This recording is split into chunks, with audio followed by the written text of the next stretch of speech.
Bismillahirrahmanirrahim. Assalamualaikum warahmatullahi wabarakatuh. Waalaikumsalam warahmatullahi wabarakatuh. Alhamdulillah, alhamdulillahilladzi arsala rasulahu bil huda wa dinil haqq yudhhiruhu 'ala dini kullih wa kafā billahi shahida. Asyhadu an la ilaha illallah wahdahu la syarika lah wa asyhadu anna Muhammadan 'abduhu wa rasuluh amma ba'd. Puji serta syukur marilah kita panjatkan kehadirat Allah Subhanahu wa taala yang telah memberikan kepada kita rahmatnya, yang telah memberikan kepada kita hidayahnya, sehingga alhamdulillah pada pagi hari ini kita bisa berkumpul bersama di acara yang insya Allah Allah muliakan. Salawat beserta salam mudah-mudahan senantiasa tercurah limpahkan kepada baginda besar kita Habibana wa Nabiyana wa Maulana Muhammad Sallallahu Alaihi Wasallam. Tak lupa juga kepada para keluarganya, kepada para sahabatnya, tabi'in atba'ut tabi'in, dan mudah-mudahan sampai kepada kita selaku umatnya hingga akhir zaman. Amin amin amin ya Allah ya Rabbal alamin. Insyaallah, alhamdulillah, alhamdulillah pada pagi hari ini kita bisa berjumpa kembali di acara yang dinanti-nanti, yaitu kajian subuh yang diadakan oleh Pondok Pesantren Mutiara Ummah, yang insyaallah senantiasa dilaksanakan di setiap Ahad di pagi harinya. Baik, Bapak Ibu, Ayah Bunda, Akang Teteh, serta para hadirin yang berkesempatan untuk menyimak kajian pada pagi hari ini, marilah kita buka agenda kajian pada pagi hari ini dengan mengucapkan kalimatul basmalah secara berjamaah. Bismillahirrahmanirrahim. Kemudian untuk menambah keberkahan pada agenda kajian kita pada pagi hari ini, marilah kita dengarkan lantunan ayat suci Al-Quran yang akan disampaikan oleh Ustadz Abdul Latif Al-Aziz. Kepadanya kami persilahkan.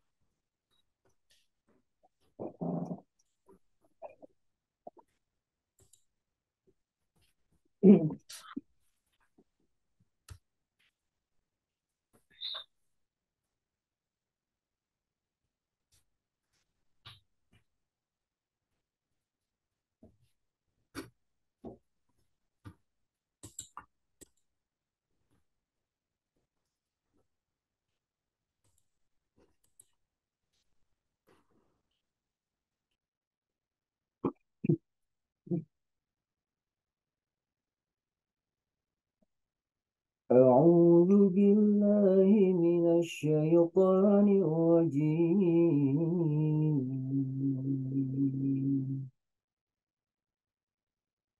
بسم الله الرحمن الرحيم.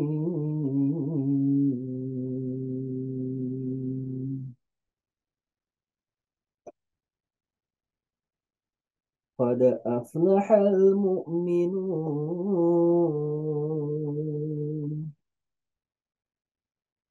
الذين هم في صلاتهم خاشعون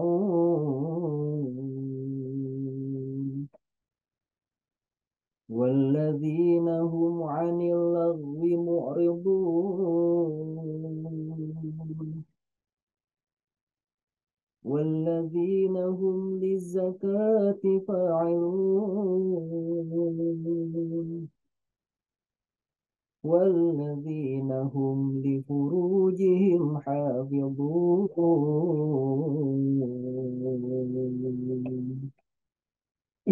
إلا على أزواجهم أو ما ملكت أيمانهم فإنهم غير ملومين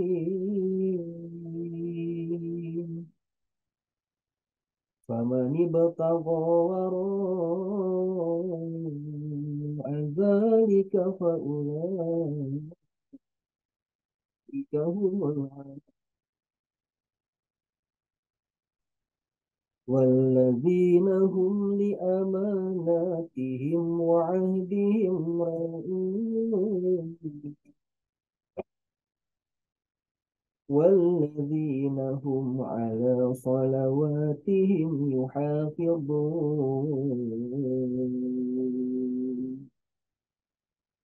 أولئك هم الوارثون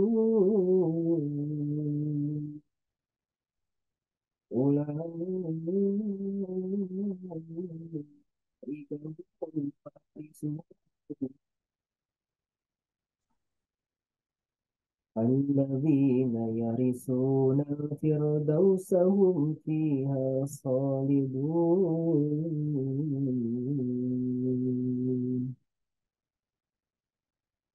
Aku berlindung pada Allah dari godaan syaitan yang terkutuk. Dengan menyebut nama Allah yang Maha Pengasih lagi Maha Penyayang. Sungguh beruntung orang-orang yang beriman, yaitu orang yang dalam salatnya mereka bisa khusyuk. Dan orang yang terhadap perbuatan dan perkataan yang tidak berguna, mereka menjauhkan diri. Dan orang terhadap zakat, mereka menunaikannya. Dan orang terhadap kemaluannya, mereka memeliharanya. Kecuali terhadap istri-istri mereka atau hamba sahaya yang mereka miliki, maka sesungguhnya mereka tidak tercela. Tetapi barang siapa mencari di balik itu zina dan sebagainya, maka mereka itulah orang-orang yang melampaui batas. Dan sungguh beruntung orang yang terhadap amanah-amanah dan janjinya mereka senantiasa memelihara. Serta orang yang terhadap salatnya mereka senantiasa memelihara. Mereka itulah orang yang akan mewarisi, yakni yang akan mewarisi surga Firdaus. Mereka di dalamnya kekal. Maha benar Allah dengan segala firman.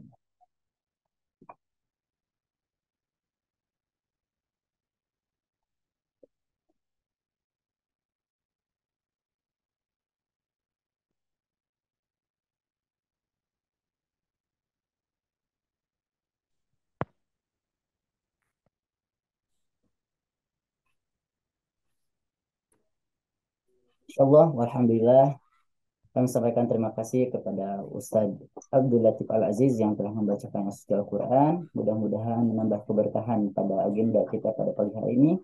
Dan mudah-mudahan apa yang dibacakan senantiasa menjadi amal kebaikan yang diterima oleh Allah Subhanahu wa taala, wabil khusus bagi yang membacakan dan umumnya bagi kita yang benar mendengarkan. Nah, alhamdulillah, nampaknya Al Ustadz Agus Suyadi Al-Harusun sudah berada di tengah-tengah kita. Assalamualaikum Ustadz. Waalaikumsalam warahmatullahi wabarakatuh. Kabar Ustaz Latif, Ustaz semuanya lah ya. Alhamdulillah Ustadz. Bagaimana kabarnya? Alhamdulillah sehat. Jelas suaranya masuk? Alhamdulillah jelas Ustadz. Iya. Masya Suara Allah. jelas ya. Alhamdulillah sehat. Alhamdulillah doa semuanya. Mudah-mudahan kita semua sehat berkah juga. Amin, amin, amin, amin. Taib, alhamdulillah, karena memang Ustadz Agus ya dirasum sudah hadir di tengah-tengah kita. Tanpa berlama-lama lagi, marilah kita simak kajian Ahad Subuh pagi hari ini dengan tema Tarbiyah Nabawiyah dalam Pendidikan Anak yang akan disampaikan oleh Dr. Agus Sujadi Raharusun LCMAG. Kepadanya kami persilahkan. Baik, terima kasih. Bisa di-hostkan untuk share screen atau saya kirim ke sana? Bisa saja, enggak?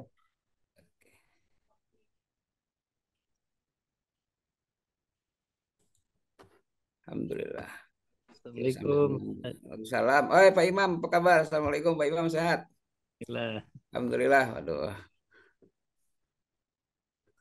Alhamdulillah, ya ngiringan deh di sini nih. Sudah silaturahim terhalang kemarinnya berapa kali ini. Alhamdulillah. Baik, bismillahirrahmanirrahim. Hamdan naimin, hamdan syakirin, hamdan lillahi rabbil alamin. Usalli wa usallimu ala rasulinal karim, sayyidina wa habibina wa maulana Muhammad Rasulullah sallallahu alaihi wasallam. Nabiun ursila rahmatan lil alamin. Amma ba'd. Uhayyikum jami'an bitahiyatil Islam, tahiyati ahlil jannah wa tahiyati yaumatal qassalam. Assalamualaikum warahmatullahi wabarakatuh. Baik, sambil saya share screen kan.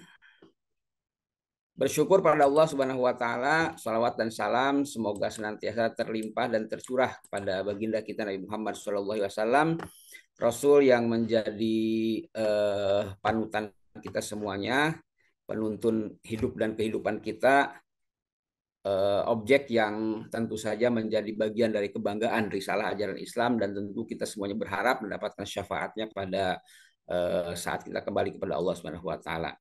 Yang sangat kita hormati bersama para pimpinan di Ma'had Mutiara Ummah, Pak Imam, Ibu Santi, ya, alhamdulillah.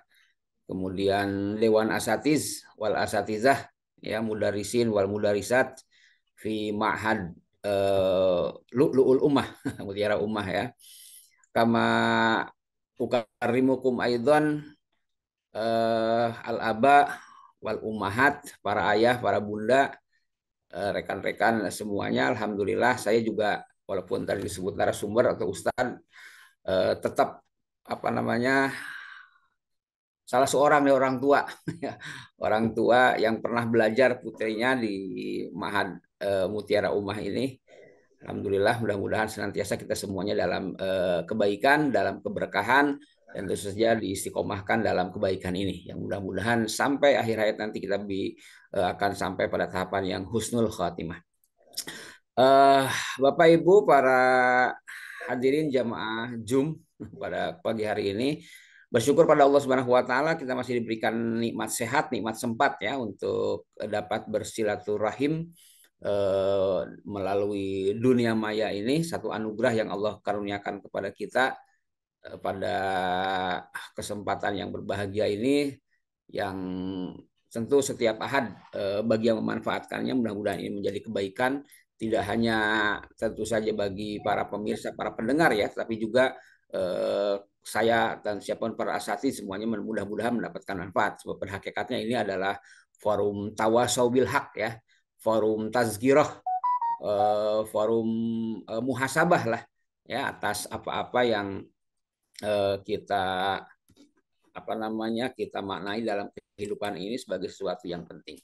Satu tema yang menjadi amanah pada kesempatan pagi hari ini, saya akan membawakan tema pengantar, ya, sekedar bahan renungan dan muhasabah kita dengan tema tarbiyah nabawiyah dalam pendidikan anak.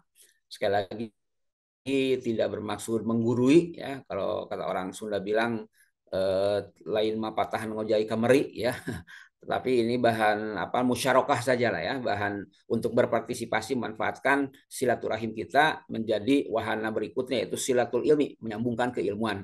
Yang namanya menyambungkan berarti masing-masing sudah punya simpul, ya, sudah punya bahan untuk kemudian kita pertemukan, mudah-mudahan bisa bersatu menjadi jalinan atau kelindan yang bermanfaat untuk kita sebagai orang tua, kita sebagai para asatis, dan tentu saja kita sebagai seorang muslim yang mukallaf, ya, menerima perintah untuk senantiasa islah, memperbaiki diri kita semuanya, mudah-mudahan menjadi kebaikan. Salah satu simpul atau momentum itu adalah momentum tarbiyah, ya. Dan tarbiyah kita tentu saja kita fokuskan pada tarbiyatun nabawiyah, ya, tarbiyah nabawiyah, yaitu pendidikan yang berpola pada eh, pada panutan kita semuanya, itu baginda Rasulullah SAW. Yang dalam hal ini mungkin kita akan lebih spesifikan kepada bahasan pendidikan, ya, pendidikan anak, baik anak secara nasab bagi anak-anak kita maupun anak secara goir nasab, ya, para asatiz, para guru, para pimpinan di Mutiara Ummah kan juga anaknya banyak ini, ya, anaknya yang zaman anak saya di Mutiara Ummah hanya beberapa saja, hari ini tampaknya lebih banyak, ya. Mudah-mudahan seiring dengan bertambahnya kuantitas, ya, kuantitas peserta didik juga menambah kualitas, ya, pendidikan di Mutiara Ummah, dan tentu saja untuk kita semuanya.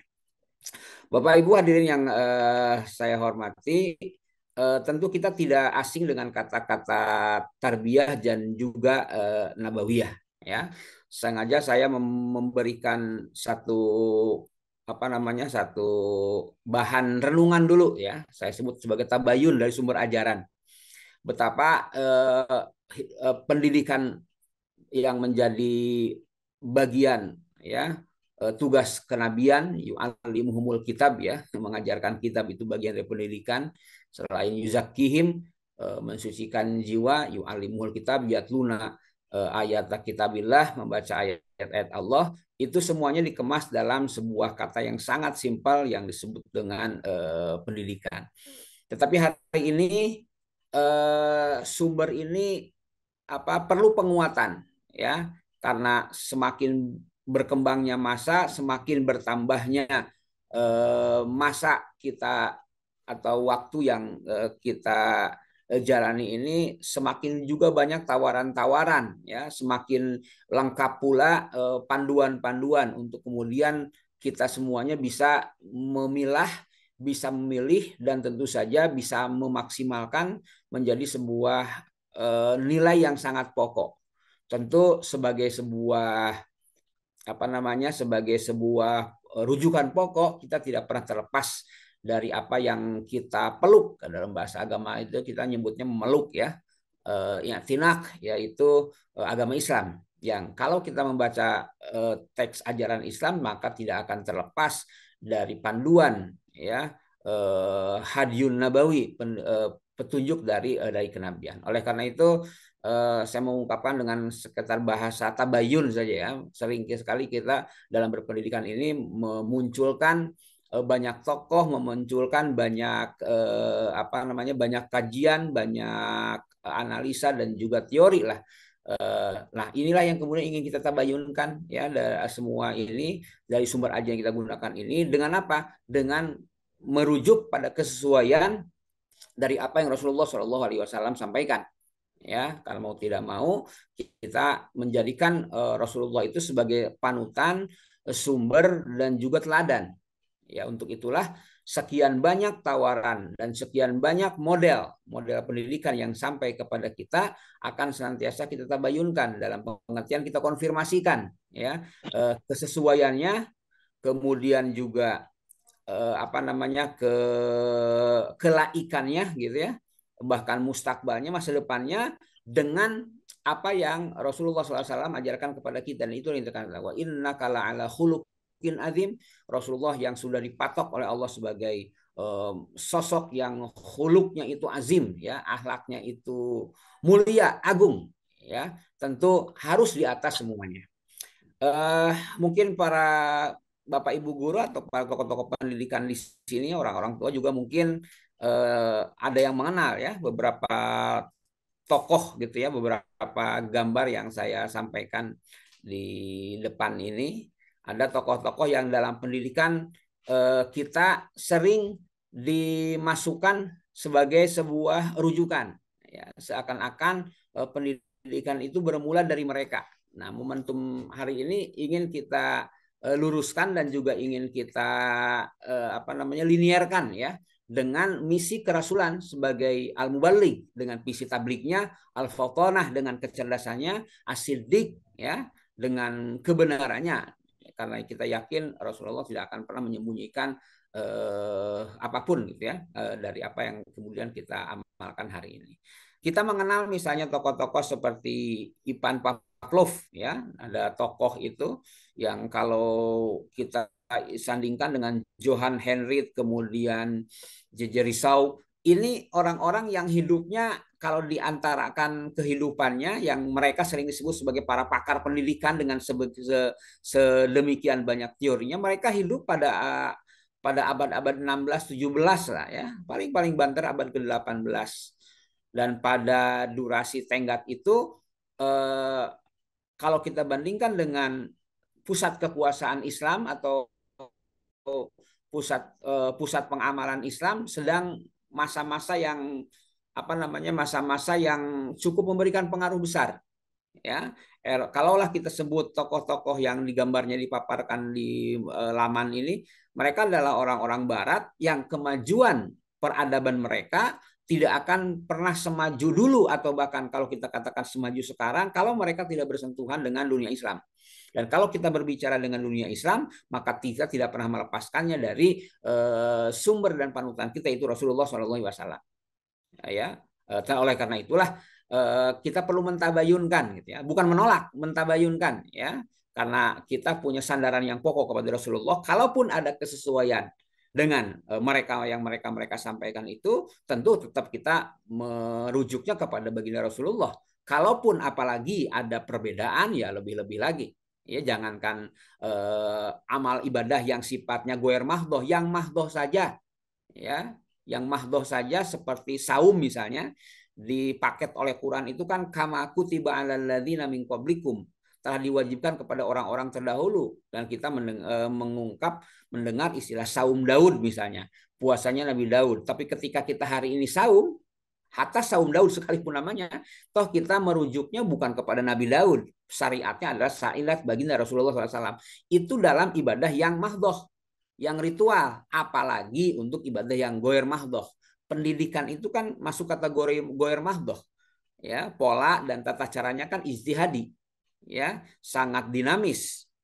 Kalau yang mahdoh saja, ya, yang mahdoh saja kita carikan kesesuaiannya dan kita patokan dengan Rasulullah, apalagi yang goer mahdoh gitu, ya, yang goer mahdoh yang semuanya kalau Nabi Muhammad dengan Nabi Daud dengan Nabi Ibrahim pada ajaran hajinya misalnya, itu kan apple to apple-nya sama-sama Nabi gitu. Tapi kalau dengan tokoh-tokoh yang dipampang ini, sekalipun hari ini mungkin kita menemukan poin-poin positif dari tokoh-tokoh ini, tentu kita tidak bisa merujukan kepada mereka, apalagi ya ada perbedaan.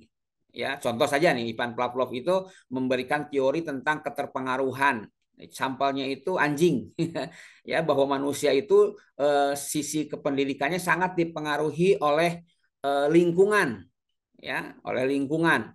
Dan sampel yang dicandikan oleh Ivan Pavlov itu anjing. Jadi dia pernah memberikan satu hipotesa gitu ya, satu penelitian di mana anjing itu akan makan ketika diberikan pakan makanannya gitu. Lalu akan muncullah keterpanggilan atau simultan, ya. Nah, contohnya anjing yang digunakan.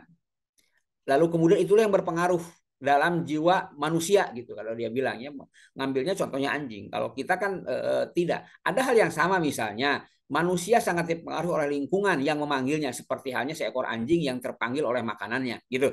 Secara linear kan bisa mengatakan seperti itu. Tapi kalau kita mencari tokoh pendidik muslim, saya yakin sampelnya tidak akan anjing gitu ya, tidak akan anjing. Apalagi Johann Henrik misalnya, Petalos, dia termasuk seorang tokoh yang menyatakan bahwa pola menghafal itu adalah pola pendidikan yang paling buruk, ya, pola pendidikan yang paling buruk.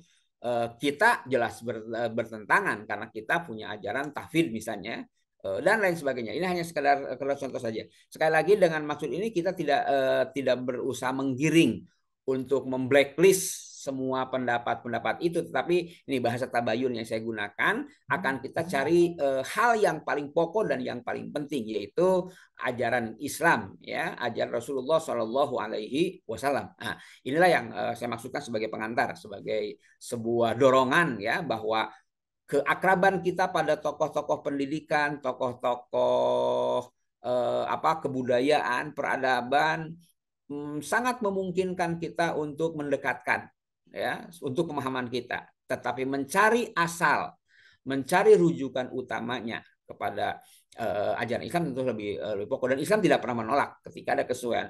Kalau tidak salah, ke dalam kisahnya Ratu Balkis dengan Nabi Sulaiman ketika dituruti, itu di surat An-Naml, ketika Ratu Balkis yang tidak muslim, Balkis itu kan diceritakan di dalam Al-Qur'an itu, qalat innal muluka idza dakhalu qaryatan afsaduha wa ja'alu izzata ahliha azillatan wa kadzalika yaf'alun. Ketika Ratu Balkis menerima surat dari Nabi Sulaiman, lalu kemudian Ratu Balkis mengatakan, sesungguhnya para raja-raja itu kalau masuk kepada satu kaum akan membuat kerusakan, ya, akan membuat kerusakan, lalu menghinakan orang yang tadinya mulia. Itu karakter penguasa, karakter raja. Itu perkataannya Balkis. Tapi kemudian Allah kan memberikan legitimasinya, wa kadzalika yaf'alun. Ya, seperti itu. Artinya Allah saja menerima ungkapan Balkis, yang Ratu Balkis yang saat itu tidak dalam keadaan muslim.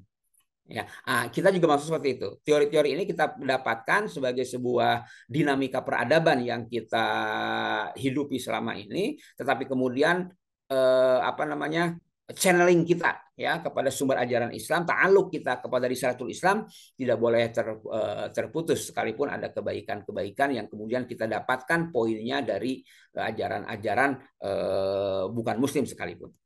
Nah, oke, yang pertama saya ingin mengambil satu poin dulu ya, satu poin dulu dari risalah Sirah Nabawiyah, yaitu satu metode pendidikan Rasulullah yang disebut dengan at-tadarruz. Ya, tadarruj itu gradual, bertahap ya, bertahap. Satu hal yang pernah dipraktikkan Rasulullah SAW dalam mendidik umatnya, paling tidak generasi sahabat lah. Kalau kita ingin apa namanya ingin mengukur gitu ya, hal yang paling terukur gitu dalam kehidupan generasi yang paling dekat dengan Rasulullah kan itu generasi sahabat. Sekitar 200.000 sahabat Nabi pada Haji Wada, itulah paling tidak sahabat-sahabat yang menjadi saksi kesuksesan Rasulullah dalam mendidik mereka gitu. Apalagi kalau ditambah sampai ke sekarang yang ya jumlah muslim yang sekian apa namanya yang sekian banyak gitu. Tentu ini merupakan kesuksesan lainnya. Tapi salah satu pola yang diajarkan Rasulullah adalah at-tadarruz, yaitu kebertahapan. Satu contoh yang apa namanya dipaparkan dalam sejarah bagaimana Rasulullah SAW ketika mengutus Muaz bin Jabal ya ke Yaman. Muaz bin Jabal pernah diutus ke Yaman menjadi gubernur di sana. Rasul mengatakan innaka la ta'ti qauman min ahlil kitab. Hadis panjang itu ketika Muaz dikirim ke Yaman menjadi gubernur ya. Yaman itu berbatasan dengan Saudi Arabia sekarang, masih di jajaran Asia ya, Asia saya itu. Kamu akan mendatangi orang-orang Nasrani atau Alkitab dalam bahasa hadisnya, maka ajaklah mereka untuk bersaksi bahwa tiada Tuhan selain Allah. Ini graduasinya ya, tadarusnya kebertahapannya, yaitu mengajarkan kepada tentang tauhid. Jika mereka patuh, sampaikanlah kepada bahwa Allah telah mewajibkan mereka menunaikan sholat 5 waktu. Masuk fikih nih. Ya, yang pertama tauhid, yang kedua fikih ini tahapannya.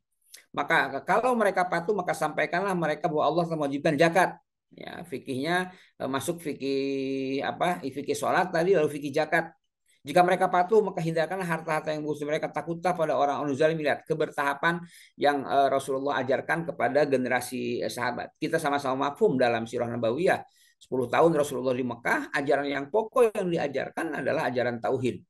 Ya, ajaran tauhid. Di Madinah baru fase Madaniyah ya atau fase Makkiyah saat di Mekah ini sangat jelas memberikan perbedaan yang utuh bahwa tadarus yang pertama dalam pendidikan kita, pendidikan Rasulullah yang kemudian kita telusuri, kita apa namanya kita uswah, kita teladani adalah graduasi ini. Saya yakin kita semuanya adalah para pendidik ya. Nahnu al-murabbiyun ya, kita adalah para pendidik, educator gitu ya, para pendidik. Maka kita sebagai seorang muslim dengan berkaca kepada ajaran Rasulullah, maka yang pertama kita ajarkan kepada anak-anak kita adalah poin tauhid ini.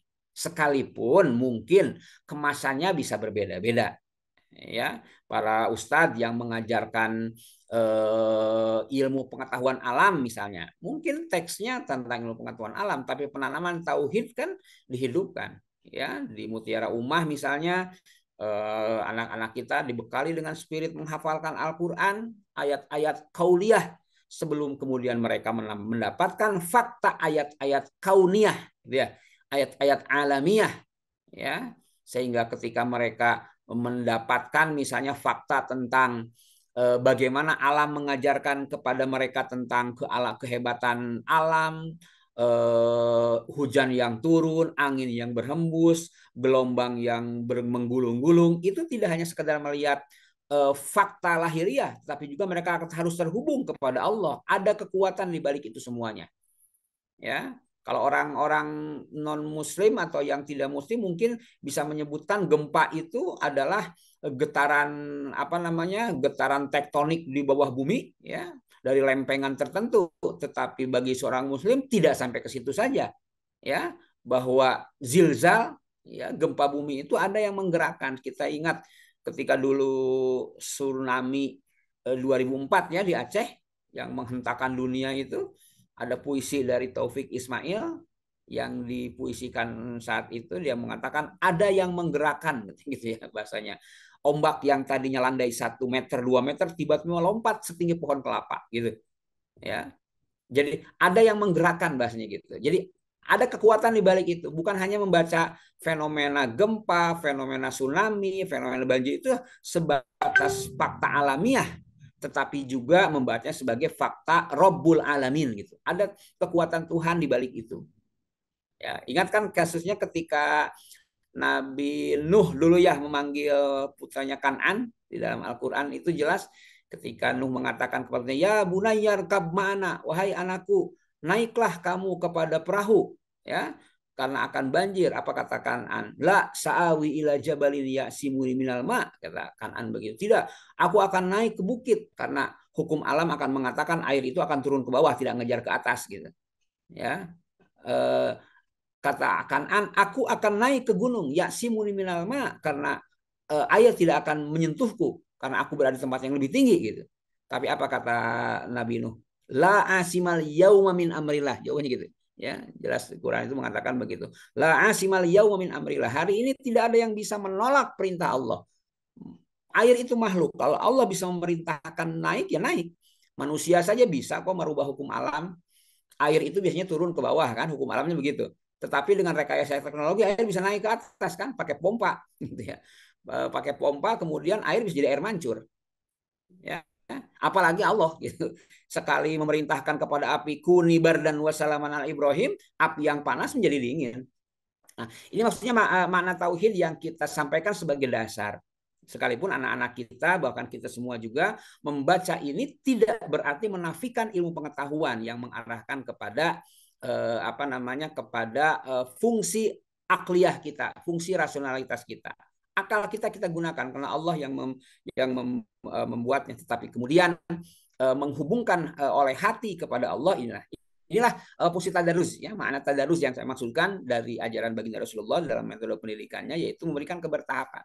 Ya, anak-anak kita mungkin di Mutiara Ummah yang ada pada usia SMP ya, pada tahapan pra dewasa gitu, remaja awal ya, ya anak-anak itu diberi tahapan seperti itu. Alhamdulillah bapak-bapak, para bunda, para ayah yang anak-anaknya ada di putra-putrinya ada di Mutiara Ummah, mereka terbekalilah sisi tauhidnya, mereka melantunkan kalamullah, mereka menghafalkannya, mereka mendapat kesentuhan tadaburnya ya, sehingga kemudian ketika datang informasi berikutnya tentang kandungan ilmu yang berkesesuaian dengan Al-Quran, mereka akan mudah dengan mengatakan Rabbana ma khalaqta hadza batila. Ya, inilah poin tauhid yang harus kita sampaikan kepada mereka dalam makna dalam makna kebertahapan yang pertama. Belajar sesuai dengan masanya. Kelihatan di gambarnya nggak itu? Saya ingin menampilkan apa yang sedang tenar di belakangan ini. Ya, kebetulan saya ngajar di kampus UIN, dekat sekali dengan Masjid Al-Jabar itu. Belakangan ada viral ya berita tentang anak-anak kita yang menggunakan sarana masjid itu sebagai tempat berenang. Viral itu, ya, viral. Nah, saya ingin mengambil benang merah di sini bahwa betapa risalah ikramul masjid, ya, hurmatu baitillah itu harus diajarkan kepada anak-anak, tetapi kan pada tahapannya. Ya wajarlah kalau ada anak-anak di tempat wudhu malah ngojai gitu, malah berenang gitu. Wajar, tetapi kemudian tugas kita memberikan ajaran kepada mereka dengan cara yang baik yang bisa diterima oleh mereka, hingga kemudian mereka menghormati anak masjid gitu, anak-anak kita. Ini kasusnya di Masjid Al-Jabar ya. Tahu Bapak Ibu sudah ke sana ya, orang-orang Bandung musikanya udah lah ya. Ya, sempat ramai, tapi kan ada barudak gitu. Itu kan anak-anak pada usia mereka, mungkin mereka melihat sesuatu yang nyaman, ada magnet ya, Al-Jabar itu ada magnet yang membuat orang tertarik. Nggak tahu, saya juga belum pernah masuk Bapak Ibu ke dalam masjid itu. Ya hanya baru di terasnya saja, di area pinggiran-pinggiran saja karena penuhnya gitu ya. Mungkin bagi anak-anak magnetnya itu tadi air. Ya, nah pentingnya dalam pendidikan kita sesuai dengan tahapan tadarusnya itu apa yang menjadi magnet bagi mereka. Ya, kalau barudak mah teu naon gitu ya, nggak apa-apa lah anak-anak begitu, tinggal diarahkan. Kita di masjid kan sering melihat anak-anak yang bertindak, bertingkah dalam usia kekanak-kanakannya, yang boleh jadi menyentuh hal-hal yang memang fundamental dalam kehormatan masjid gitu. Tapi kalau anak-anak tidak jadi masalah. Kata Umar bin Khattab, kalau kamu sudah tidak melihat anak-anakmu di masjid, maka jangan harap akan mendapatkan pemimpin di masa depan. Ya, ini hal yang pertama. Jadi belajar sesuai Mas nih. Ada teori-teori pendidikannya, itu teori-teori pendidikan yang bisa kita baca, kita pelajari gitu, di mana orang memberikan langkah-langkah teoritik gitu ya tentang perkembangan anak dan lain sebagainya. Dan dalam kacamata Islam, dalam bingkai pendidikan yang kita lakukan, kita sebagai orang tua, kita sebagai guru, maka poin ini yang harus kita tahapi, yaitu pola tadarus. Itu yang pertama. Yang kedua, yang kita ambil hikmah dari ajaran Rasulullah SAW dalam mendidik generasinya dan juga menjadi teladan bagi kita untuk kita lanjutkan, yaitu leveling, gitu ya, levelisasi, muraatul mustawayat, ya, ngaraksa kalau kata orang Sunda mah ya, memelihara ya levelnya itu dengan tahapan yang baik. Mungkin hal yang paling mudah untuk kita pahami adalah kisah dalam Sirah Nabawiyah, bagaimana Rasulullah bertindak bijak kepada seorang badui, ya, seorang badui. Saya jadi ingat badui ini ada Pak Imam, ada Al Bantaninya. Saya baru-baru ini ke Banten ya. Saya baru tahu ternyata kata badui itu kata yang tidak digunakan oleh orang Banten sebetulnya ya.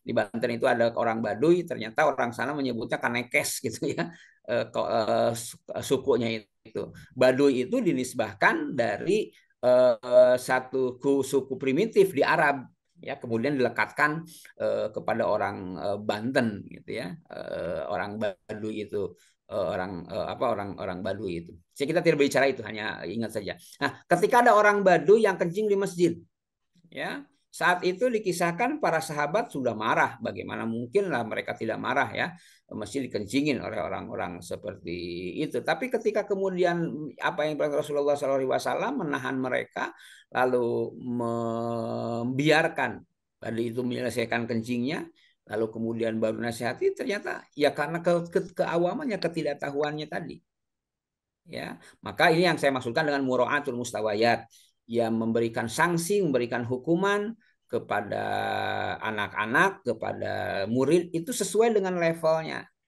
ya, sesuai dengan, kalau kita dapatkan hadis, informasi dari dalam ini tadi, khatibin nasa ala qadri uqulihim, berbicaralah kepada manusia itu dengan kapasitas intelektual mereka. Saya yakin dalam hal ini kita semua orang-orang pedagogik, ya, orang-orang yang mendalami tentang ilmu pendidikan tentu memahami sekali teori-teori seperti ini gitu ya. Nah, ketika kita rujukan kepada nas, kepada teks nubuwah, ya, maka kita mendapatkan hal yang sangat luar biasa inspiratif, bahwa telah melakukan itu. Ya, ada seorang Arab yang tidak bisa meninggalkan perbuatan zinahnya. Pada saat dia ingin masuk Islam, Rasul hanya mengatakan kemudian, bagaimana kalau yang mengalami objek zina itu adalah saudara perempuanmu, anak perempuanmu. Ya, satu sentuhan, satu sapaan, ya, dari sebuah metode mendidik gitu ya, yang sungguh sangat luar biasa, hingga kemudian ini bisa baik untuk anak-anak yang tadi main-main di masjid, mungkin ya harus ada sentuhan lain. Kita yang orang-orang dewasa ketika di masjid kadang-kadang kan terganggu oleh anak-anak, ya. Saya sedang khutbah Jumat misalnya, dan baru datang ke kapalan gitu, misalnya dulu zaman ada buletin yang dibagikan di masjid itu ketika Jumatan, buletin itu dibuat kekapalan, dilempar dari lantai atas gitu ya. Kita kesal kepada anak-anak yang mengganggu konsentrasi kita sebagai khotib. Tapi kembali pada tupoksi kita sebagai pendidik, ya, datangnya juga syukur karena ada banyak anak-anak yang tidak mau ke masjid padahal diberikan dispensasi waktu, ya. Ini untuk kasus yang di luar pesantren, ya, kalau pesantren yakin, ya, ada banyak anak-anak sokda. Saya termasuk orang yang ya sering khutbah, jadi kalau jam-jam khutbah kita sudah setengah jam sebelum adzan itu sudah ada di area mimbar gitu ya. Tapi saya pernah ngalamin tidak jadi khotib gitu, ingin tahu kondisi jalanan 10 menit menjelang azan rame Ternyata ada banyak orang yang tidak terpanggil dengan Jumatan itu. Kalau di masjid sudah ada tarhim ya, sudah ada pengajian gitu sebagai tanda hari ini Jumat, ada banyak orang yang tidak care ya, bahkan sampai ada berkumandang. Nggak tahu tuh nanti kasusnya di Masjid Al Jabar juga, masjid segede itu orang datang ke sana hanya untuk Jumatan atau untuk dagang gitu ya. Ini juga problem tuh. Ya. Nah, kalaulah itu terjadi, maka tugas kita sebagai para ustaz, para pendidik ya, melakukan muraatul mustawayat ya, melakukan penyesuaian sesuai leveling mereka. Kalau anak-anak tadi mungkin apa diberikan tindakan yang apa namanya yang semestinya. Beda juga dengan ini mungkin. Kelihatan nggak? Bapak Ibu kelihatan di gambarnya, saya hanya screenshot saja itu. Ini lagi-lagi saya ngambilnya Masjid Al Jabar ya. Masjid Al Jabar. Ada kasus lagi kemarin ramai kan? Ya, mak-mak joget payunun masjid. Ya, mak-mak joget payunun Pak Ketua DKM-nya marah. Wah, kalau dibahasakan ini mungkin molotot lah gitu ya. Hargai tempat ibadah gitu. Karena yang jadi objeknya mak-mak. Ya, mak-mamanya joget dan di depan masjid. Ya mungkin tujuan mereka dari awal datang ke Masjid Al Jabar memang bukan untuk tempat arsitektur yang indah, ya konstruksi yang luar biasa, sehingga datang ke situ ya bukan menjadikan masjid sebagai objek tempat ibadah, ya jadi background selfie gitu misalnya, jadi tempat berpose, ya ganti status, profil dan lain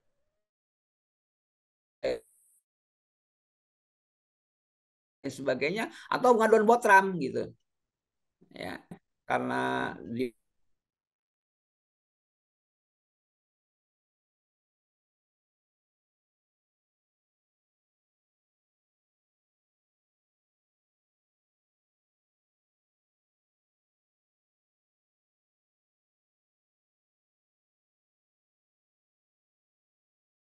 berhenti dulu karena mereka dagang di area masjid. Masjid itu punya hak untuk dipenuhi ketika waktu sholat. Tapi ada kemudian orang-orang yang datang ke area masjid tapi niatnya bukan niat untuk menjalankan fungsi masjid, tapi nyari bati di masjid. Saya ingat di Pusdai Bandung itu pernah ditutup oleh DKM pedagangnya karena ketika Jumatan malah dagang gitu. Akhirnya keluarkan semua di area jalanan akhirnya. Dulu kan pernah ada.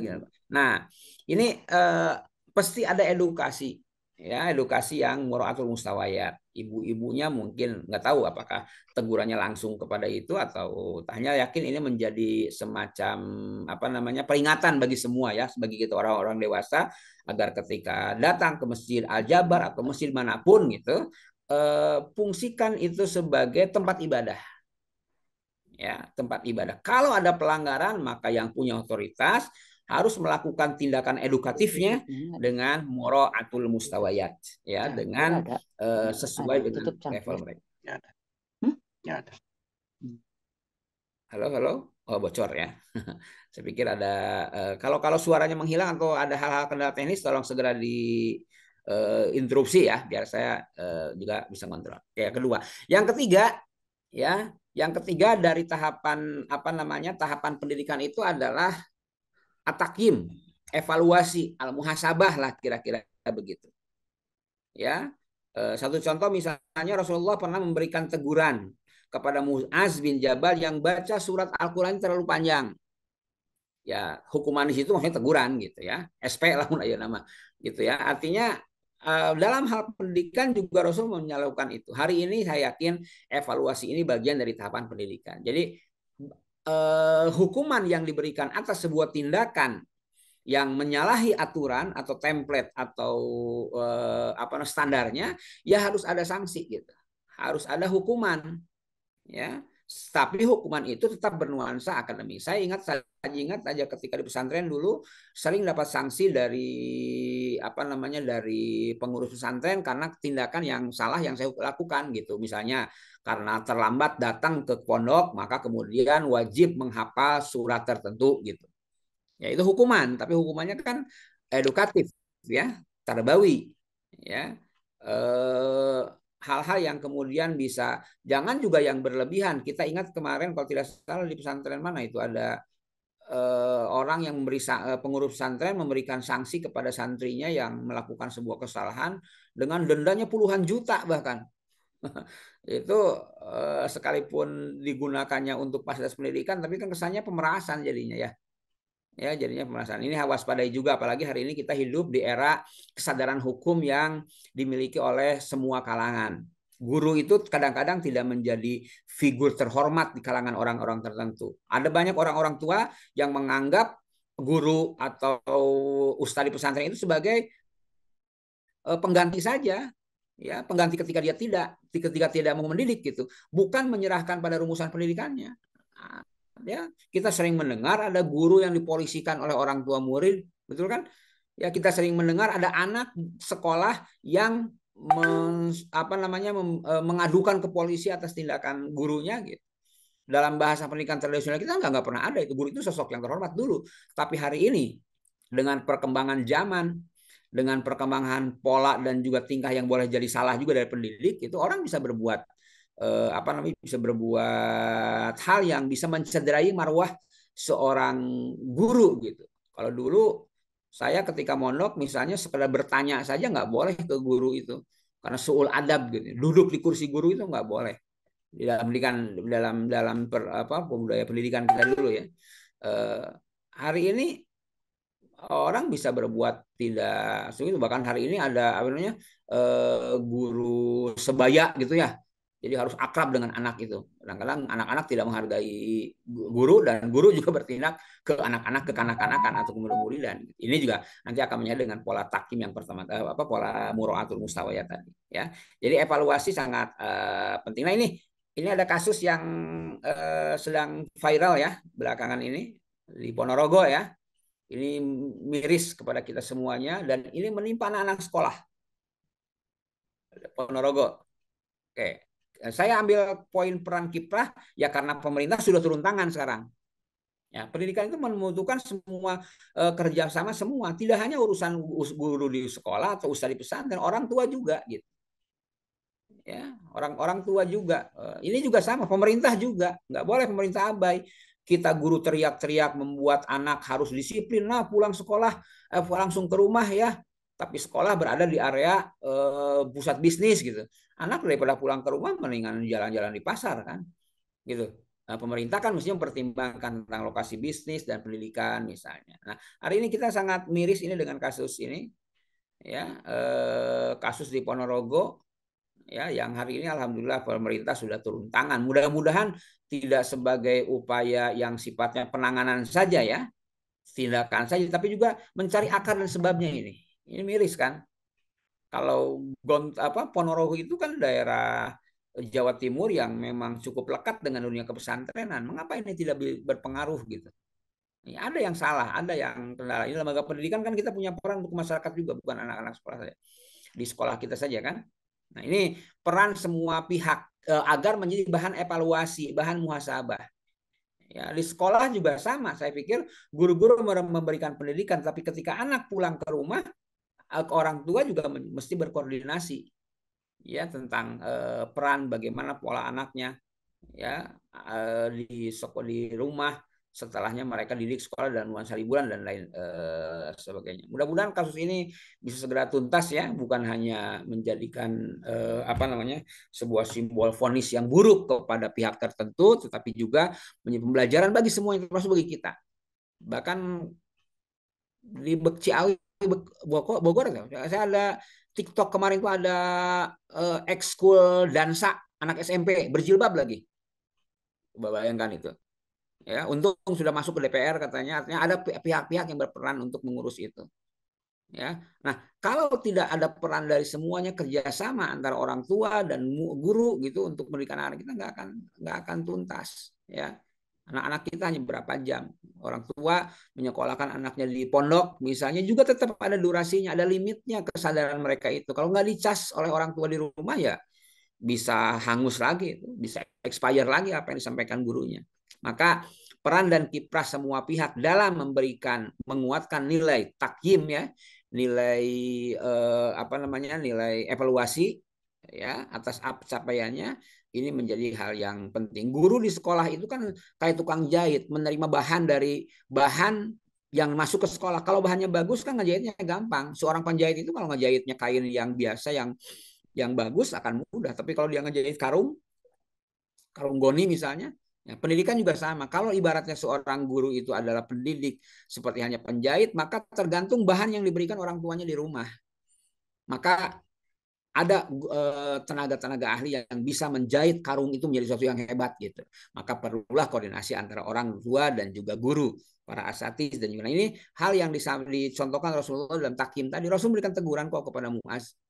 Ya, dan kita juga pernah mendengar bagaimana Rasulullah memberikan sanksi kepada beberapa sahabat atas tindakan-tindakan yang dilakukannya dengan bingkai syariat yang ada. Yang keempat, ya, pola yang paling penting untuk kita laksanakan dalam proses pendidikan yang kita ambil dari Rasulullah adalah al-uswah. Saya yakin ini sangat familiar sekali ya, keteladanan. Ya, keteladanan. Hadis yang menyampaikan kepada kita, sallu kama ra'aitumuni usolli, salatlah sebagai kamu melihat aku salat, ini jelas. Ya, jelas, sangat jelas. Bagi kita seorang guru, seorang tua jelas juga menjadi hal yang jelas juga bahwa pendidikan kita kepada anak-anak kita, murid-murid kita tidak boleh terlepas dari keteladanan. Ya kan? Dari keteladanan uswah. Anak-anak kita di sekolah atau di rumah akan sangat terpesona dengan perintah atau contoh yang diberikan oleh gurunya gitu ya. Saya ada contoh kasus enggak? Nah, ini. Saya ingin menampilkan satu masih Al-Jabar lagi, belum tidak bosan ya, karena mumpung viral. Ya, mumpung viral gitu. Halo, masih jelas suaranya ini Pak admin dan Masih, Ustaz, Ustaz. masih. saya Popi dan teman-teman. Baik. Ini saya tentang contoh yang baik dari manapun. Nah, saya membandingkan dua gambaran ini, coba lihat. Ya. Di Piala Dunia yang kemarin, dunia dikejutkan dengan satu tindakan yang positif ya dari orang-orang Jepang yang saat itu mereka kalah oleh Kroasia kalau tidak salah. Tapi kemudian mereka memperlihatkan satu tindakan yang luar biasa. Mereka memunguti sampah di tempat, bahkan mereka melipat baju di ruang ganti pemain. Bahkan di berita itu mereka kemudian menuliskan tulisan pada origami yang mereka buat, ya, tulisan arigato dan syukron karena di Qatar bahasa Arab. Betapa budaya berterima kasih, budaya mengungut sampah diperlihatkan oleh orang Jepang ketika mereka berada di wilayah lain. Jepang kalah, gitu ya. Tapi menang dalam perilaku dan FIFA sampai muji itu aksi Jepang itu. Mereka kalah, tapi ada kemenangan nilai. Karena sepak bola kan tidak semata-mata perebutan kulit bundar, tetapi juga ajang interaksi budaya kan. Dan kita cukup sukses kemarin lihat Qatar itu bisa memperlihatkan bagaimana satu budaya timur ya, budaya muslim lah yang diperlihatkan gitu tentang di momen Piala Dunia seperti itu ya, ada pameran Quran, ada tampilan dakwah gitu ya. Itu luar biasa. Bahkan yang Maroko itu kalau tidak salah ada ibunya yang turun ke lapangan karena anaknya ngagolkan gitu. Sebuah kebanggaan. Ini ada nilai-nilai yang saya ambil ya. Nah, ini sekian hal yang penting itu kemudian kita lihat ini ketika orang-orang Jepang, supporternya dan pemainnya, mereka tidak merasa risih untuk memungut sampah. Padahal di luar wilayah mereka. Berbalik dengan keadaan sebaliknya.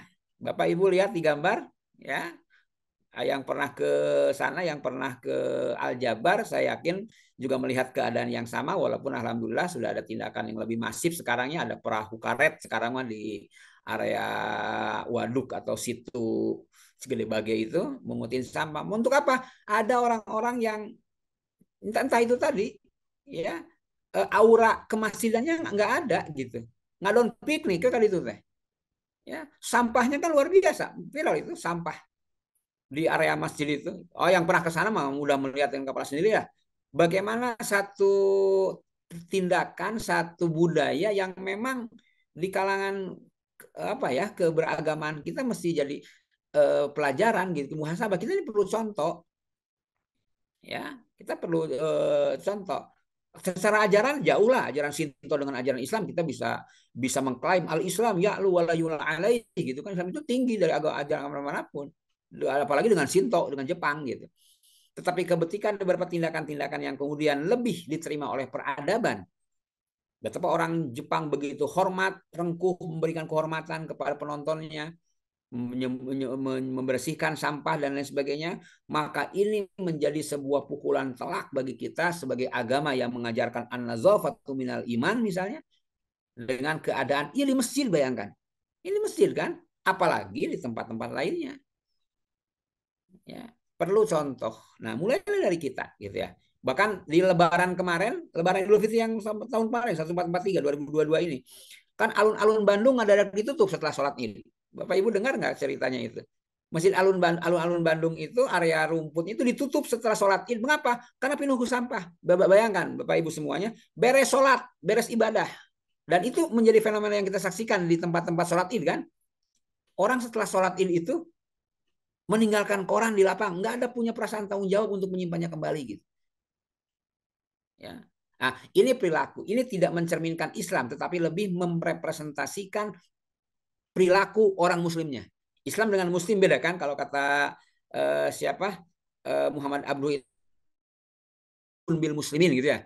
Islam itu kadang-kadang bisa tertutup oleh perilaku orang Muslimnya, orang-orangnya. Nah, ada penjagaan ini. Nah, perlu contoh Pak. Ibu, yuk kita contohin gitu ya, sekadar kemampuan kita memberikan contoh terbaik untuk anak-anak kita, sebagaimana halnya Rasulullah memberikan contoh yang luar biasa kepada para sahabatnya, dan hari ini disematkan oleh Quran sebagai laqad kana lakum fi rasulillahi uswatun hasanah.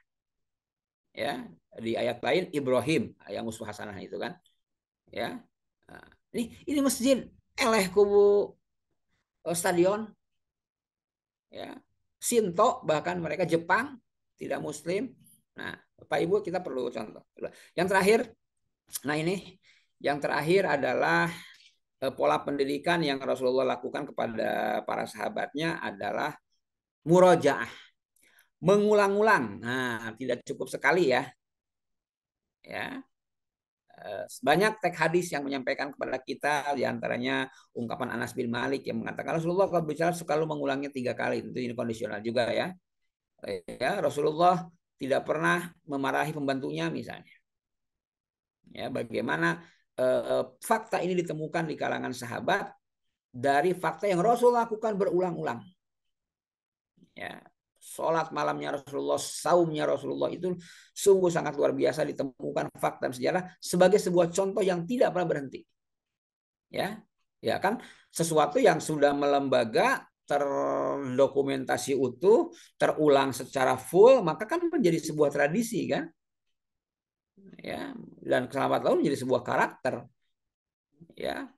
Rasulullah melakukan amalan-amalan terbaiknya berulang-ulang, lalu jadilah sebuah nilai yang kokoh dalam jiwa para sahabat, ya, menjadi sebuah sebuah amalan. Nah, ini dari mengulang-ulang inilah saya ingin membawa istilah murojaah ini kepada Al-Qur'an ya.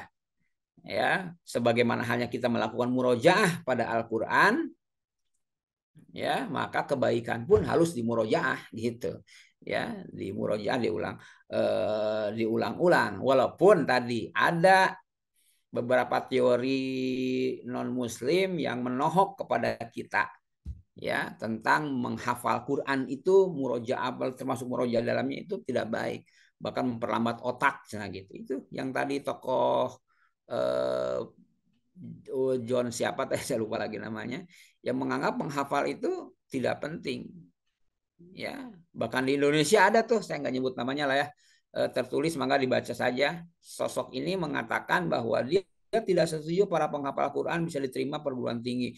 Bukan masalah beasiswa yang tidak sah, tetapi dia yang mengatakan bahwa tidak ada hubungan integritas moral dengan praktek penghafalan Quran atau murojaah. Cek saha. Ya, orang yang kampus-kampus yang menjadikan gerbang beasiswa atau kita yang mempercayai memberikan nilai plus kepada orang yang menghafal Quran, kan kita aja tidak menguji sebetulnya kan. Kalau Anda dengar ada orang namanya tiba-tiba di belakangnya ada Al-Hafiz gitu kan, kita nggak berani nguji dia kan. Ya, kita nggak berani nguji dia, tapi bukan masalah ujiannya, tetapi yang kita dapatkan adalah orang-orang yang sampai pada level itu, orang-orang yang berada pada aura penghafalan Quran murojaah itu sedang terbingkai dengan akhlak yang mulia, akhlak yang baik. Ya gitu kan? Orang yang menghafal Quran kan punya semacam alarm, ya. Ada yang menghafal Quran kan kita punya alarm ya, anak-anak atau kita para guru yang menghafal punya alarm, lamun maksiat sok babari poho gitu ya.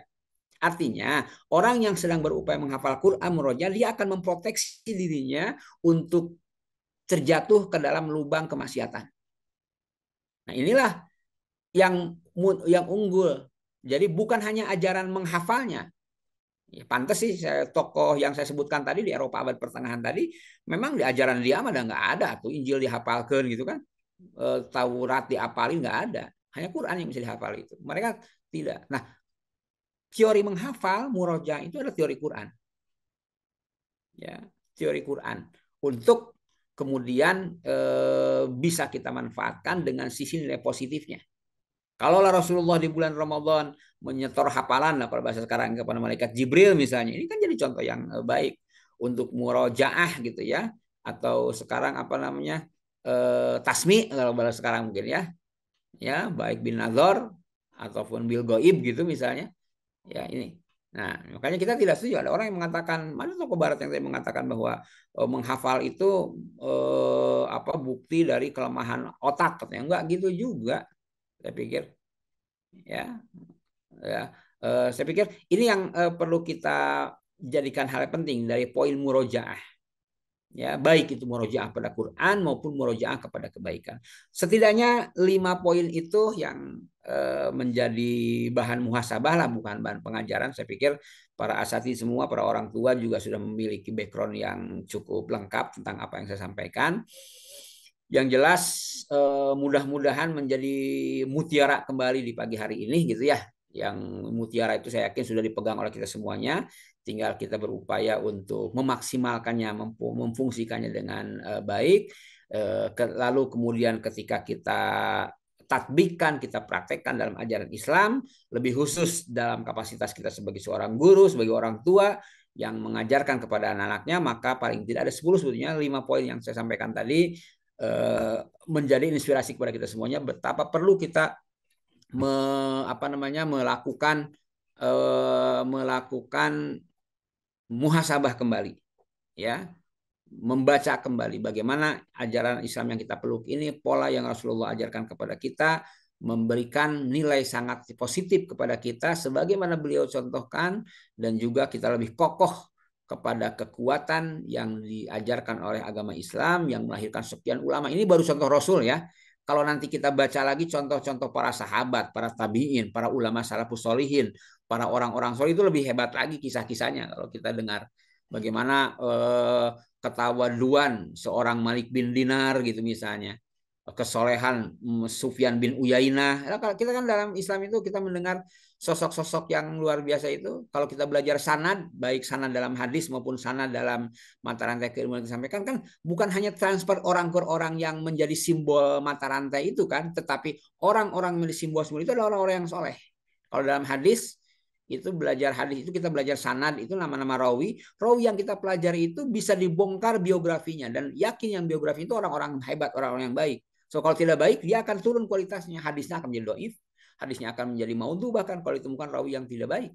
Tetapi kalau hadisnya sahih, hadisnya hasan misalnya, maka kita akan menemukan nilai-nilai keindahan itu bukan hanya pada sumber ajaran yaitu Rasulullah, sumber riwayatnya kan Rasulullah hadisnya ya, matanya gitu, tetapi juga implementasi amal soleh itu dilakukan juga oleh para rawi atau para periwayat ya hadis itu, yang kemudian kita bisa baca lebih jauh lagi dalam pribadi dan tindakan para ulama yang menjadi mutiara hikmah, mutiara kisah, dan tentu saja menjadi mutiara ummah insya Allah. Bapak Ibu, itu saja sekedar pengantar. Kalau jadikan pengantar atau penutup ya terserah lah ya. Yang jelas sekali lagi saya tidak bermaksud mengajari, hanya memandu saja, bermuhasabah lagi, bermurojaah lagi. Yang saya sampaikan mudah-mudahan ada manfaatnya. Demikian Kang Ustadz Admin, saya belum kenal ini Kang Admin. Saya udah lama juga nggak ke Mutiara Ummah ya. Kemarin ada agenda ke Mutiara Ummah, sebenarnya ada tamu dari Arab yang mau saya bawa, tapi ternyata kata Bu Popi sudah pada pulang ya. Insya Allah ke depan kita ingin mengkomunikasikan lagi, ya maksimalkan kalau ada tamu saya bawalah biar orang-orang anak-anak kita juga bisa lebih intens ya para tamu itu. Terima kasih, itu saya sampaikan untuk sementara, saya tutup dulu. Terima kasih. Assalamualaikum warahmatullahi wabarakatuh. Waalaikumsalam warahmatullahi wabarakatuh. Insyaallah wa jazakallahu khair pada Ustaz Agus yang telah menyampaikan ilmunya kepada kami semua, dan terima kasih juga telah banyak menyampaikan kepada kami tentang bagaimana pola dalam mendidik anak-anak, yang mudah-mudahan ke depannya kami sebagai guru, kemudian orang tua dan yang lainnya bisa lebih baik lagi, serta menerapkan bagaimana pola mendidik anak sesuai dengan yang Rasulullah ajarkan. Amin amin amin ya Allah. Amin. Selanjutnya bagi hadirin yang berkesempatan untuk menyimak kajian pada pagi hari ini, yang apabila ada yang ingin ditanyakan kepada Ustadz Agus, Anda dipersilakan untuk disampaikan ya.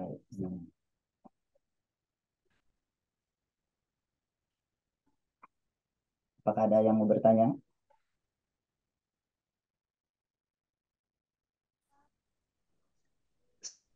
Assalamualaikum Pak Ustadz. Waalaikumsalam Saya wabarakatuh. orang tua santri, mau izin bertanya. Bismillahirrahmanirrahim. Saya mendengar penjelasan Pak Ustadz, menarik sekali. Terlihat bahwa memang ajaran Islam itu memang luar biasa secara untuk pendidikan juga. Cuman yang saya mau tanyakan, kenapa justru orang-orang di Arab dan banyak juga di negara kita itu lebih cenderung percaya pada pendidikan dunia barat, padahal yang jelas-jelas bahwa pendidikan secara Islam sendiri bagus gitu. Malah saya pernah baca di Harvard University aja, di hukumnya, di fakultas hukumnya, di pintu masuknya itu mengutip dari surat An-Nisa. Itu menurut Pak Ustadz gimana itu fenomena itu seperti itu, kenapa? Terus seperti buat kita sendiri solusinya seperti apa gitu, supaya, karena kan kita tahu bahwa ajaran Islam itu bagus gitu. Apakah pendidikan di Islam ini sekolah-sekolah Islam di Indonesia kurang atau gimana, menurut Pak Ustadz gimana? Begitu aja Pak Ustadz, punten kalau misalnya ada salah-salah kata. Assalamualaikum warahmatullahi wabarakatuh. Warahmatullahi wabarakatuh. Langsung jawab Pak Arvin? Ya, Ustaz. Baik, terima kasih Bu Devita atas sapaannya lah ya. Baik. Ya, ada pandangan seperti itu memang ya, dan kita juga merasakan. Tetapi hal yang harus kita pahami, jangan ini menjadikan sebagai sebuah sikap inferior ya. Bahwa kita lemah di hadapan mereka, tidak. Quran mengatakan kepada kita, kita kan orang-orang kuat ya. Bahwa kemudian ada keunggulan dari orang lain, ini juga ajaran Islam. Kita harus menghargai kepada orang-orang yang lebih unggul pada bidang-bidang yang memang tidak kita mampu. Dalam Islam kita nggak boleh hasad, nggak boleh dengki. Yang boleh malah ghibtoh, kan ada dengki syariah kan, saya sebutkan ya. Ada dengki positif ya. Dengki yang positif itu kan ghibtoh disebutnya dalam bahasa akhlak ya, di mana kita boleh cemburu kepada orang yang berinfak banyak, lalu kemudian kita ingin siga dia gitu. Atau kepada orang yang berilmu, lalu kita kemudian ingin kayak dia gitu. Kita lihat Adi Hidayat, hayangnya siga Adi Hidayat gitu, bisa menemukan Quran itu bisa posisi kanan sebelah atas gitu. Kita kan boro-boro ayatnya Bu ya, nyimpan Quran aja pohon di mana nyimpan ya. Kita gibtos seperti itu aja. Nah, dalam hal interaksi peradaban juga nggak jadi masalah. Saya pikir bahwa ada kemajuan yang ditampakkan oleh orang-orang Barat yang tidak berbasis keajaran keagamaan, ya mapis muskilah untuk kemudian kita ketakjubi, kita kagumi. Nah, tidak jadi masalah. Tetapi yang menjadi esensi pokok pada kita adalah apakah itu menghubungkan kepada Allah atau tidak, kan gitu. Ya, ketika kita mendengar Neil Armstrong pada tahun 40-an naik ke bulan, ya suka-sukanya dia gitu dengan NASA-nya saat itu, naiklah dia, Yuri Gagarin, ya nggak jadi masalah. Tetapi ketika kita mendapatkan ajaran Quran yang menyuruh kepada kita untuk mencari ilmu fangfudu gitu di surah Ar-Rahman itu ya, tembuslah afak ini, ufuk ini tembuslah ya. Bahkan kita punya kisah Isra wal Mi'raj di mana Nabi Muhammad naik itu bukan hanya ke bulan, lebih-lebih lagi gitu. Maka fakta itu tidak boleh membuat inferioritas kita muncul. Ya, Islam memberikan peluang kepada kita untuk menembus apapun. Lalu kemudian mereka mendahului kita, ya itulah sisi sisi kreativitas mereka gitu. Ya, hari ini kita tidak bisa membuat handphone gitu misalnya ya. Nggak ada HP merek Salam gitu, yang ada Samsung kan. Tidak ada HP merek merek uh, Takaful gitu ya, nggak ada kan. Adanya merek-merek yang lain yang nggak jadi masalah. Bagi mereka silakan, bahkan tenanawan tuh bisa nyiun, kita yang make, mereka yang buat gitu. Ya, nah kembali kepada metode pendidikan, nah ini yang kemudian harus menjadi bahan muhasabah kita. Betul, dari sisi keilmuan kita harus mengakui. Saya alumni Al-Azhar, Ibu, ya, universitas tertua di dunia, ya, yang kalau dimasukkan pada ranking the best 10 universities, Al-Azhar tidak masuk. Qurawiyin tidak masuk. Ya, karena dari sisi ini juga mereka yang buat standarnya, gitu ya. Mereka yang buat standarnya. Harvard itu tahun berapa dia berdiri? Ya, kalau ada kemudian ada ranking-ranking yang dibuat dengan kadar capaian yang mereka tentukan, ya iyalah gitu. Lalu kemudian ada hal positif yang kita dapatkan tentang penelitian yang baik, ya udah kita ikuti, tidak jadi masalah. Ada tentang analisa-analisanya yang menjadi teori yang kita gunakan, tidak jadi masalah. Tetapi sebagai seorang mukmin, saya meyakini bahwa ajaran kita yang lebih baik. Adapun mereka yang membuktikannya pada kadar mereka, tidak jadi masalah. Ya, sisi kesejahteraan misalnya, ya kabarnya di Belanda itu tahanan banyak yang kosong. Bahkan sama negara Eropa saling mentransfer tahanan karena penjara itu kosong. Penjara itu kosong. Ya, karena kriminalitas sedikit di Eropa itu. Mengapa? Karena sistem hukum dan kesadaran hukum mereka yang muncul. Berbeda di negara-negara Muslim. Ya, di negara-negara Muslim. Ada hal-hal yang secara sistem kemudian mereka hebat. Jepang tadi, kok bisa di negara batur dia berbuat kebersihan. Di kita masjid aja malah kotor. Ya, pada sisi implementasi ini, ya saya salut kepada Anda. Ya, untuk hal itu. Tetapi bahwa agama saya mengajarkan sesuatu yang Anda lakukan, saya harus mengatakan itu iya. Bahwa kami diajarkan oleh Islam, innallah yuhibbut tawwabina wa yuhibbul mutatahhirin gitu. Kalaupun Anda melaksanakan itu bagian dari ajaran kami yang Anda laksanakan gitu, tanpa Anda sadari. Tinggal kemudian mengapa kita tidak melaksanakan. Nah, inilah bagian proses pendidikan. Anak-anak kita harusnya sudah bisa mulai menyadari itu hingga mereka tidak merasakan inferiority gitu ya, tapi kemudian mereka merasa tahu. Kita juga sama. Barat memang maju pada satu sisi, tetapi ada banyak poin-poin lain yang juga kita bisa ambil perasaan kita lebih unggul. Jepang itu maju di teknologi, tapi lihat tingkat bunuh dirinya. Ya, tingkat pergaulan bebasnya. Ya. Amerika juga sama, Eropa juga sama, peradaban Eropa justru cenderung sekarang malah melemah. Bahkan di sekian survei menyatakan bahwa umat Islam itu malah bertambah di Eropa karena rasionalitasnya lebih bisa diterima di Eropa. Ya, ada sisi-sisi peradaban yang membuat mereka muncul, tetapi orang Islam tidak mengajarkan kita untuk takjub kepada sebuah bangunan fisik. Ya. Tidak pada hal-hal yang sifatnya materialistis, tetapi ada sisi ideologis yang luar biasa. Ya kalau mereka hebat, ya kan medianya punya mereka tuh Ibu ya. Kan mereka yang punya standarnya buat atau ranking universitas terbaik ya mereka yang membuat survei. Mereka yang membuat standar, Iya, ya Pak, benar. maksud mereka begitu. Ya, ala kulihal Islam tidak mengajarkan kepada kita untuk dengki kepada kebaikan yang orang lain lakukan, tetapi Islam mengajarkan kepada kita untuk menerima semua kebaikan itu, dan ketika kita bisa melakukannya, kita sadarkan kepada Allah. Kalaupun ada hal kesamaan, mereka berbuat baik, kita berbuat baik, saya yakin kita semua lebih unggul karena kita mah punya investasi untuk akhirat. Orang-orang Barat itu sisi charity-nya kan tinggi ya, ya. Sisi kepedulian sosialnya luar biasa. Mereka bantu negara kita banyak. Orang Mohon. Indonesia juga sama, tetapi kita punya keunggulan. Mereka disebut orang baik, ketika kita mah disebutnya juga orang yang memiliki kebaikan berikutnya di akhirat. Jadi tetap nilai kebanggaan itu tetap kita miliki, lalu kita ambil pelajaran dari hal-hal yang bisa kita lakukan ya untuk kemudian kita bisa menjadi orang-orang yang lebih baik juga di mereka di dunia ini, mudah-mudahan. Begitu Ibu ya, mudah-mudahan bisa dipahami. Atur nuhun Bapak. Assalamualaikum. Sami-sami. Apunten.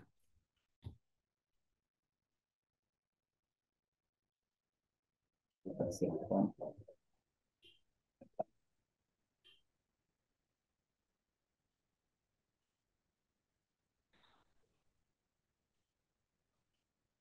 Masih ada? Sepertinya mungkin tidak ada ya. Oke, baik. Ya, ini bahan muhasabah ya. Tinggal pelaksanaan saja lah. Nah, Ala kuliah, saya mohon maaf atas segala kurangan. Tentu saja yang baik bukan berbicara dan bukan yang mendengar. Yang terbaik adalah yang mengamalkan dan Quran menyuruh kepada kita untuk beramal. Wa qul i'malu, ya. Beramalah, beramalah. Mudah-mudahan kita dijadikan orang-orang yang istiqomah dalam kebaikan, husnul khotimah di akhirnya dan menebarkan kebaikan kepada sesama kita dan juga Islam yang rahmatan lil alamin. Terima kasih atas segala perhatiannya. Mohon maaf segala kekurangannya. Wassalamualaikum warahmatullahi wabarakatuh. Waalaikumsalam warahmatullahi Waalaikumsalam wabarakatuh. warahmatullahi Nah, sekali lagi kami sampaikan terima kasih kepada Al Ustadz Agus Suyadi Raharusun XMAG yang telah menyampaikan ilmunya. Mudah-mudahan bisa menjadi bahan muhasabah bagi kita semua. Ya. Kemudian kami insya Allah ya, kita akan berjumpa kembali di kajian-kajian Ahad subuh selanjutnya ya dengan tema-tema yang lebih menarik lagi ya. Mungkin cukup sekian pertemuan kita di kajian Ahad pada pagi hari ini. Terima kasih atas perhatiannya. Marilah kita tutup agenda kajian pada pagi hari ini dengan ucapan hamdalah secara berjamaah. Alhamdulillahirabbil alamin. Alhamdulillah. Alhamdulillahirrahmanirrahim. Kemudian disempurnakan dengan kafaratul majlis. Subhanakallahumma wa bihamdika asyhadu an la ilaha illa anta astaghfiruka wa atubu ilaik. Nasrullah wa fathun qarib wa basyiril mu'minin. Wassalamualaikum warahmatullahi wabarakatuh.